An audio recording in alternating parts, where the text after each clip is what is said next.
10 ఏళ్ల బీఆర్ఎస్ పాలనలో 8,000 కిలోమీటర్ల డబుల్ రోడ్లు వేశామని మాజీ మంత్రి వేముల ప్రశాంత్ రెడ్డి అన్నారు. 4 లైన్ల రోడ్లు 600 కిలోమీటర్లు వేశామన్నారు. ఇప్పుడు కాంగ్రెస్ సర్కార్ ప్రైవేటు పెట్టుబడులతో కొత్త రోడ్లు వేస్తామని చెప్తోంది. ఆ ప్రైవేటు వ్యక్తులెవరో చెప్పాలని వేములు ప్రశ్నించారు. ఎవరి ఆధ్వర్యంలో రోడ్లు వేస్తారని ఆయన నిలదీశారు. ఇప్పటికే కాంగ్రెస్ అధికారంలోకి వచ్చి ఏడాదిన్నర కాలం పూర్తయిందని చెప్పారు. 3.5 ఏళ్లలో 17,000 కిలోమీటర్లు ఎలా రోడ్లు వేస్తారని వేములు ప్రశ్నించారు.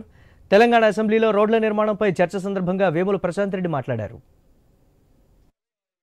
485 కిలోమీటర్లు కొత్తగా 4 లైన్లు చేసి 1,154 కిలోమీటర్లు అంటే దాదాపు 22,000 కోట్ల రూపాయలు మేము 10 సంవత్సరాల్లో ఖర్చు చేసినాం.